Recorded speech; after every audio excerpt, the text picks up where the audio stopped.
Hello जी, welcome back हो गया आप सबका एक दफा से फिर आज एक नई वीडियो लेके हाजिर हैं। तो आज हम पहले बात करेंगे जो टेस्ट मैच हो रहा है इस वक्त बांग्लादेश और न्यूजीलैंड का। उसके बाद फिर कुछ बात करने वाली है पीएसएल में जो ट्रेड हो रही हैं, और उसके बाद कुछ जो चल रही है खबरें आजकल बिग बैश के बारे में। तो हम वन बाय वन सब पे बात करेंगे।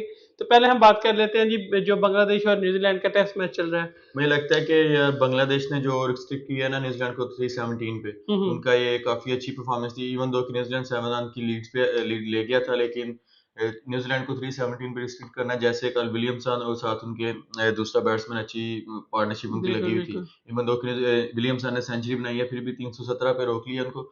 तो मुझे लगता है कि बांग्लादेश इस विकेट पे आज सेकंड सेकंड दिन है, यानी आज थर्ड डे है, आज और थर्ड थर्ड है। डे में अभी वो 17 पे हाँ, जीरो आउट है अगर उनका। आज का दिन खेल जाती है बांग्लादेश और कल आधा दिन खेल जाए बांग्लादेश, इर्रेस्पेक्टिव के स्कोर कितना बनाए, बिल्कुल बिल्कुल। मिनिमम भी 2-250 तो कर ही टू लेंगे। 250 हो टू गया फिफ्टी तो तक अगर मैच मुश्किल हो जाएगा न्यूजीलैंड कर न्यूजीलैंड के ले, लिए। बांग्लादेश कर ले, तो न्यूजीलैंड के लिए मैच मुश्किल हो सकती है। बिल्कुल हो न्यूजीलैंड की सकता है। आप फोर्थ इनिंग में आके मेन में फिर से टॉम लेथम और मिचेल, केन विलियमसन और डेरिल मिचेल पे बात आएगी कि अगर 250 या 220 का टारगेट उन्हें मिलता भी है, तो उसको डिफेंड या चेज करने के लिए न्यूजीलैंड का मेन वही होगा। सुनने में बेशक थोड़ा सा अजीब लग रहा होगा कि न्यूजीलैंड के लिए विलियमसन, डैरेल मिचेल और लैथम और कॉनवे वगैरह के लिए 250 का टारगेट, बट देखते हुए कि जो ऐसी बांग्लादेश में पिचेस हो जाती हैं चौथे पांचवें दिन में जैसे बिहेव करती हैं, और फिर उनके स्पिनर जो है ताइजुल है, दूसरे मेहंदी हैं वो वगैरह, उनकी वजह से तो वो काफी मुश्किल हो जाता है। तो इसी वजह से अब आज के दिन बांग्लादेश पूरा खेल जाए और कल आके दो सेशन खेल जाए, तो वो फिर भी न्यूजीलैंड को चार सेशन में पकड़ सकते हैं। तो न्यूजीलैंड के लिए भी इतना कोई आसान मैच होने वाला मेन है नहीं। परफॉर्मेंस होगी न्यूजीलैंड की इस वक्त स्पिनर्स की, जो उन्हें हम्म। ईशोदी और साथ में उनका ग्लेन एजाज फिलिप्स खेल रहे पटेल। हैं, एजाज पटेल। बिल्कुल एजाज पटेल की इंडिया में काफी अच्छी परफॉर्मेंस परफॉर्मेंस थी। जब लास्ट टाइम बिल्कुल। न्यूजीलैंड ने इंडिया को टूर किया था, उसने ऐसा ही एक है। इनिंग में 10 विकेट ली थी। इसी वजह तो से उसे उन्होंने सैंटनर और रचिन के ऊपर हाँ, प्रेफर किया तो कि उसकी परफॉर्मेंस अच्छी है। मैच बांग्लादेश का भी वही है। एंड पे अगर उन्हें काफी न्यू स्पिनर्स लग रहे हैं, जैसे नईम अहमद हो गया, लेकिन तैजुल काफी एक्सपीरियंस्ड है, मेहंदी हसन मिराज काफी काफी है, एक्सपीरियंस्ड है। बिल्कुल बिल्कुल। तो और मैच तो बिल्कुल इवनली पॉइज्ड है। कोई भी हम हम्म। ये नहीं कह सकते कि न्यूजीलैंड फेवरेट है या बांग्लादेश फेवरेट है। लेकिन अगर बांग्लादेश इस विकेट पे अगर 250 लगा देता है, जो उन्हें लगाना भी चाहिए, इनकी होम कंडीशंस है, उन्हें बेहतर पता है कि किस तरह पिच खेलती है, किस दिन के लिहाज से, किस सेशन के बिल्कुल लिहाज से। बिल्कुल बिल्कुल। तो बांग्लादेश मुझे लगता है कि अगर 250 का आ जाए तो फेवरेट होगा इस मैच तो में वो जीतने के लिए। आज के दिन खत्म होने तक पता चल हाँ, जाएगा कि क्या बांग्लादेश आज का दिन सरवाइव करती है नहीं करती। तो वो तभी मतलब कि मैच का हम इक्वली पॉइंट कह सकते हैं कि बिल्कुल फिफ्टी लेकिन फिफ्टी है। दाद तो देनी पड़ेगी केन विलियमसन को, जैसे उन्होंने अपनी 29th टेस्ट के सेंचुरी बनाई है टेस्ट ट्वेंटी करियर की। नाइन बिल्कुल। इन्हें कोई, मुझे लगता है कि फैब फोर की जो होती है कैटेगरी, जिसमें जो रूट विलियमसन सबको पता ही है कि हम्म। विराट कोहली और स्टीवन स्मिथ होते हैं, उसमें सबसे ज्यादा मुझे लगता है कि जो अंडररेट किया जाता है ना, वो वही नहीं किया जाता। केन विलियमसन को किया जाता है। लेकिन अब इनकी ओडीआई में परफॉर्मेंसेस देख लें, टी20 में देख लें, टेस्ट मैचेस में देख लें, ये इवनली पावर्ड है विद स्टीव स्मिथ एंड वो कहते हैं ना कि जो रूट। जब विराट कोहली सेंचुरी करता है तो एक काफी शोर हो जाता है, स्मिथ करता है हो जाता है, ठीक है, रूट करता है हो जाता है, बट विलियमसन खामोशी के साथ तीनों फॉर्मेट में अपना देख लें, परफॉर्म बिल्कुल करते हैं। इसकी 29th सेंचुरी थी। ये अब टेस्ट किसको मैचेस पता भी में नहीं होगा। स्टीवन स्मिथ की 32 है, जो रूट की 30 है, लेकिन उनके बराबर ही जा रहा है। मेन क्रिकेट होती है अगर टेस्ट, बिल्कुल ओडीआई में तो अगर एक कंट्री के हिसाब से होता है, इवन दो कि न्यूजीलैंड टेस्ट मैचेस भी कम खेलता है। बिल्कुल विराट कोहली की अराउंड 187 185 इनिंग्स में 29 सेंचुरीज हैं, और विलियमसन की 165 इनिंग्स में सेंचुरी है। बिल्कुल बड़ी तो बात इससे होती पता है ऐसे लगता है ही। कि खासतौर पर अगर वो इस तरह की कंडीशंस में आके, बिल्कुल एलियन कंडीशंस में आकर इस तरह के इसको, क्योंकि रोजाना बांग्लादेश का टूर नहीं करती नहीं न्यूजीलैंड। होती और कंडीशन भी टोटली डिफरेंट है न्यूजीलैंड से। लास्ट ईयर उसने पाकिस्तान आके भी सेंचुरी की थी, मुझे याद ऐसे है ही है। टेस्ट सीरीज में। उससे पहले शायद इंडिया में भी उसकी अच्छी परफॉर्मेंस है काफी। तो तो वो एक अच्छा प्लेयर है, तो बिल्कुल। बिल्कुल एक अच्छा है। तो आगे अब हम बात करते हैं जो पीएसएल में काफी ट्रेडिंग हो रही हैं तो। पीएसएल में आजकल जो ट्रेडिंग ट्रांसफर मार्केट में काफी आजकल हलचल हो रही है। हम्म। माद वसीम का काफी सरप्राइजिंग मूव थी टू इस्लामाबाद, इस्लामाबाद एंड ऐसे ही। हसन अली जब आए थे कराची की। इवन दो कि देख लें, इमाद वसीम का कराची के साथ बड़ा अच्छा रिलेशन था पिछले 8 सीजन से, वो उधर ही खेल रहे हैं इवन। और ऊपर से वो कराची किंग को तो ऐसे ही समझते थे जैसे उनकी घर की टीम, घर की मतलब बात घर है की टीम बिल्कुल। होती है या पाकिस्तान टीम, मतलब ऐसे वो एसोसिएट हो गए हुए थे बिल्कुल कराची किंग बिल्कुल के बिल्कुल एक टीम के साथ, साथ इमाद वो कहते हैं। वसीम और मोहम्मद बट आमिर। मुझे लगता है कि शायद गलत भी हम हो सकते हैं कि जरूर इसके पीछे कोई ना कोई बात होगी जिस वजह से इमाद मुझे वसीम लगता है गए। कि शायद अभी ये बात शायद थोड़ी सी हमलों को गर्म करने के लिए है, लेकिन शायद हो भी सकता है, हमें तो कुछ पता नहीं है। जैसे हम्म। उन्होंने जियो सुपर पे बैठ के इमाद वर्ल्ड वसीम और कप के मोहम्मद आमिर दौरान ने एक बिल्कुल वर्ल्ड बिल्कुल। कप में ट्रांसमिशन की थी लास्ट वर्ल्ड कप में, तो शायद उस वजह से ना हो गया हो कि उन्होंने कहा चलो ठीक है अब और इसी दूसरे वजह मैच से फिर शामिल करते आमिर भी जाते हैं। क्वेटा में जा रहे हैं मेरे ख्याल में, आमिर भी सुनने कोयटा में जा में रहे हैं बिल्कुल क्योंकि आमिर बिल्कुल। और इमाल सिंह का बॉन्ड काफी अच्छा है ना, दोनों अच्छा। काफी अच्छे दोस्त हैं, तो हम्म। आमिर भी कोयटा में जा रहे हैं, तो इमाल सिंह उधर चले गए। लेकिन ये भी सरप्राइजिंग था कि हसन अली जो गए हैं इस्लामाबाद हाँ, यूनाइटेड से उनका भी कराची टीम, शादाब लोगों क्योंकि के साथ शदाब बड़ा लोगों के था। साथ उनका बड़ा अच्छा हम्म। रिलेशन था। मुझे याद है जब हसन अली इस्लामाबाद में आए थे तो वो डायमंड कैटेगरी में थे, जब ना हाँ हाँ। पेशावर ने रिलीज किया था तो आप उसे डायमंड में उठा सकते थे, तो इस्लामाबाद ने वाइल्ड कार्ड यूज करके उसे प्लेटिनम में एक प्लेटिनम में कैटेगरी गए। ऊपर उठाया था।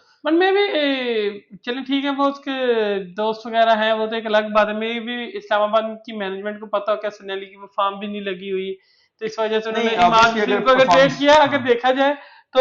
अगर परफॉर्मेंस वाइज या करंट परफॉर्मेंस पे बेटर प्लेयर कौन है दोनों में से, तो वो इमाद वसीम ही है इस्लामाबाद परफॉर्मेंस के वाइज लिए। देखा जाए तो वो तो बिल्कुल ही मालसीम अच्छा प्लेयर है इस वक्त, हम्म। एक दो साल से टी20 में उसकी अच्छी परफॉर्मेंसेज आ रही हैं। यही वजह थी ना कि हम कह रहे थे कि उसे पाकिस्तानी टीम में भी होना वर्ल्ड कप चाहिए। में जाना चाहिए, खासतौर पे कैरिबियन कंडीशन में। ऐसा ही है। लेकिन वो चले एक लहदा बात है। ऊपर से नसीम शाह की भी खबरें आ रही हैं कि ऑलमोस्ट डन डील हो गया मुल्तान सुल्तान की, देखें। और वो उसके ट्रेड में आ रहा है रायली रुसो।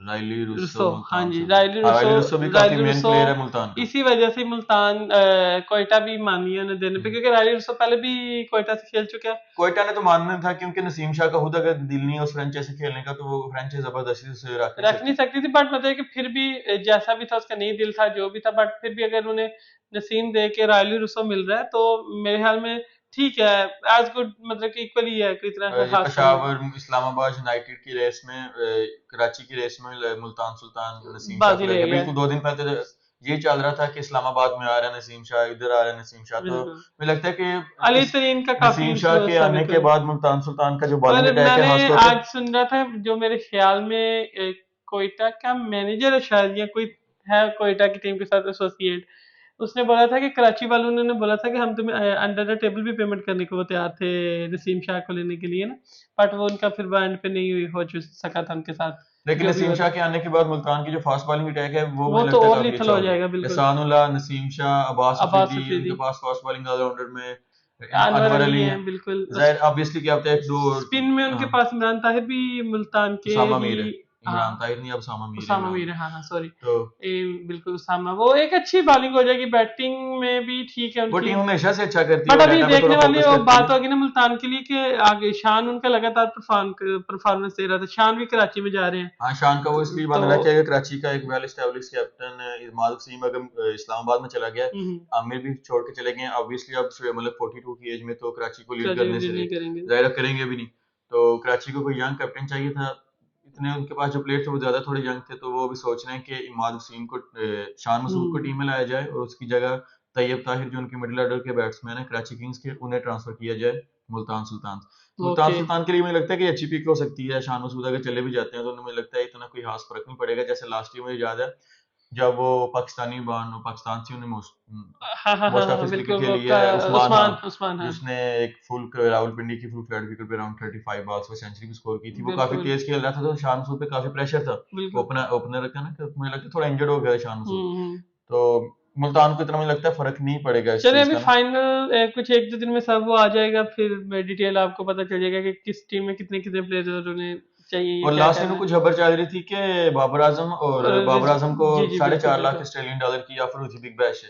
हाँ रिजवान का तो नहीं नाम आया था, लेकिन हमारे कुछ पाकिस्तान के जर्नलिस्ट हैं जिनको थोड़ा अगर पाकिस्तान पे कोई अच्छी बात करे ना उनको व्यूज नहीं मिलते हैं इंडिया से ना, तो उन्होंने इस खबर को कहा था कि बाबर आजम को हाँ हाँ, कैसे ऑफर हो बिल्कुल बिल्कुल सकती बिल्कुल। है। तो वो उस पाकिस्तानी टीम ने ऐसे ही। सीरीज को नहीं है ऑस्ट्रेलिया जाके, तो उसके हम्म। बाद उन्होंने T20 सीरीज खेली है न्यूजीलैंड जाके, तो उसको हम कैसे ऑफर कर सकते हैं कोई भी क्रिकेट, तो बिल्कुल हम लिए बिल्कुल। वो बाबर आजम अपनी दुकान चमकवाने के लिए ऐसी बातें फैला रहा है। तो कल जो डॉक्टर नवाज ने आजम, मुझे लगता है कि पाकिस्तान में उनसे ज्यादा इस वक्त ऑथेंटिक सोर्सेज नहीं होती किसी के बिल्कुल पास कि ऐसे ही है, क्रिकेट में क्या क्योंकि चल उनके रहा है। पीसीबी के हाँ, अंदर तक हाँ, उनके अपने हैं तो उन्होंने कनेक्शन। कल क्लेम किया कि बाबर आजम को वाकई ही ऑफर हुई थी। उन्होंने कहा था कि हम आपको 4.5 लाख की ऑफर करते हैं अगर आपने मैचेस बेशक सारे नहीं भी खेलने, जितने भी खेलने हैं आप खेलें, जब टेस्ट सीरीज में, क्योंकि मुझे याद है कि जब टेस्ट सीरीज ऑस्ट्रेलिया खेल रही होती है ना, बिग बैश बिग चल बैश रही होती है, तो उनके बिल्कुल जो अपने प्लेयर होते हैं ना, वो जैसे किसी टेस्ट मैच के अंदर 10 दिन बिल्कुल का गैप आ गया ना, बिल्कुल तो वो जाके एक दो मैच बिग बैश में खेल लेते हैं। खेल लेते हैं। इसी तरह उसको ऑफर होती है अगर आप मैचेस में मैच खेलेंगे तो आपको पर मैच के हिसाब से जो भी इंश्योरेंस में डाल के जो भी उनके सिस्टम होते हैं वो बिल्कुल करके आपको बिल्कुल पैसे अच्छे मिलेंगे। बिल्कुल। लेकिन उसने कहा था मैं फोकस करना चाह रहा हूँ उस वक्त पूरा पाकिस्तानी क्रिकेट टीम पे। और दूसरी साइड पे हमें पता है कि हमारी जो टेस्ट टीम है उसमें Rizwan as a second wicket keeper खेल रहे हैं बिल्कुल पिछले 1 डेढ़ साल सरफराज से। बिल्कुल तो रिजवान को ऑफर हुई थी फुल फ्लैश सीजन की 450 लाख अस- यूएसडी, अस- 4.5 लाख डॉलर की ऑस्ट्रेलियन। ऑस्ट्रेलिया वाली तो की उसने मिकी आर्थर तब कोच थे, उसने पूछा था मिकी आर्थर से कि अगर आपको obviously Sarfaraz Ahmed main keeper है तो आप मैं कॉन्ट्रैक्ट साइन कर लेता हूँ, तो मुझे आप जाने दें बिग मैच में, अगर टीम की बट जरूरत पड़ेगी तो बिल्कुल मैं आ जाऊंगा। ऐसा ही है। लेकिन मिकी आर्थर ने तब कहा था नहीं हमें तुम्हारी जरूरत पड़ सकती है, तुम ना आ जाओ। तो बट रिजवान ने वो भी जो आप आउट कर लिया था अपने आप को, ठीक है, बट वो जो आप रिपोर्टर्स की बात कर रहे हैं वो इसी तरह ही है, उसको और कोई काम नहीं है, वो बैठ के बस ना कोई यही कीड़े निकाल दें कि कैसे बोलना है। तो वो बस इंडिया की कोई भी बात होगी ना उसको उठा के रखेगा, भाई ठीक है इंडिया की जो सच बात है वो वो सारे सच करेंगे, है, बिल्कुल जो बिल्कुल। सच बात है वो सारे करेंगे। अब व्यूज लेने के लिए स्पेशली या अपने उधर अपने चैनल को चमकवाने के लिए चमकवाने के तो लिए आप भी, ऐसी बातें तो ना कर सकते। और वो है ही ऐसा, तो हम उसके बारे में कुछ नहीं कह सकते, वो ब- लोगों को पता चल ही गया होगा इमाद कि हसीन ने जो मुझे लगता है रिटायरमेंट ली इंटरनेशनल क्रिकेट से, जो न्यूजीलैंड सीरीज से वो ब्रेक लेना चाह रहे थे, वो मुझे अब पता लगी है मेन वजह, क्योंकि वो तो उन्होंने T10 बिग के साथ बिग बैश खेलनी थी। बिग बिग बैश मैच में। में उनका कॉन्ट्रैक्ट साइन हुआ है मेलबर्न स्टार से। तो मुझे हम्म। लगता है कि मेलबर्न स्टार ने भी जो इमाद हसीन को जो मोस्टली मुझे लगता है साइन वो किया है, हारिस राव को जो हारिस एनओसी रऊफ का का भी जो इशू इशू बन बन रहा रहा है है ना, ना हाँ हाँ एनओसी का। हाँ, बिल्कुल बिल्कुल। तो वो यही है कि इसी वजह से वो इमाद ने भी रिटायरमेंट वगैरह का किया इमाद होगा। हसीन पहले खेले थे उन्हें बिग बैश मेलबर्न रेनेगेट से, मुझे याद है 2 या 3 सीजन पहले खेले थे, तब भी उन्हें मेलबर्न रेनेगेट से बिग बैश खेल के ना, तो उन्होंने बाद हम्म। में कहा था मुझे रेस्ट चाहिए थोड़ा टीम में। मुझे याद है कि मैंने अभी 1-2 सीजन आगे खेल सकता, मैं जिसम को थोड़ा रेस्ट चाहिए, तो अगर आपको रेस्ट चाहिए था तब तो आपको बिग बैश नहीं खेलनी चाहिए थी। बट अगर वही है आप ना, जहाँ पर मोटा पैसा मिलता है ना उधर फिर रेस्ट नहीं बनता हाँ ना। कंट्रैक्ट तो उनका हैवी साइन हुआ होगा, हाँ, इतना बुरा नहीं कंट्रैक्ट क्योंकि होता बिग लास्ट दो बैश। तीन साल उसकी ओवरऑल परफॉर्मेंस हाँ, अच्छी चल रही है T20 में, तो वो किसी भी तो लीग में अगर जाएगा तो मेलबर्न वो अच्छा स्टार्स के लिए जाएगा। देखा जाए ओवरऑल तो उनके लिए एक अच्छी साइनिंग है। अच्छी मालसीम, बिल्कुल। हारिस रऊफ और उसामा में का अगर सब कॉम्बिनेशन बॉलिंग में होगा तो पाकिस्तानी कंटेंजेंट है, बिल्कुल। उनको पता भी है कि हमने एज अ ग्रुप कैसे बॉलिंग करनी है, चीजों को कैसे लेके चलना है, तो फायदा तो हम्म। मुझे लगता है कि नहीं हो जाएगा। तो चले, अभी पता नहीं हारिस राव को भी एनओसी मिलती है कि नहीं है, वो भी एक दो दिन में भी पता चल जाएगा, क्योंकि बिग बैश लीग तो भी स्टार्ट होने वाली है एक आध वीक में। 7th को हाँ, स्टार्ट होनी। तो वो भी फिर आ जाएगा, उसके बाद पाकिस्तानी टीम भी ट्रेवल कर रही है ऑस्ट्रेलिया। कल ट्रेवल करना था हाँ उन्होंने, हाँ, तो वो भी फैमिलीज वगैरह वो भी सारे जो था वो भी आ जाएंगे। तो फिर आगे पहला प्रैक्टिस मैच है कैनबरा में, फिर वो कैनबरा के प्रैक्टिस मैच के बाद आगे जो उनके टूर होंगे उसके बारे में फिर साथ साथ हम वीडियो बनाएंगे। तो आज की वीडियो को हम इधर ही ख़त्म करते हैं। तो इंशाल्लाह ताला कल एक नई वीडियो लेके हाजिर होंगे आप सबके सामने। तब तक के लिए अल्लाह हाफिज़।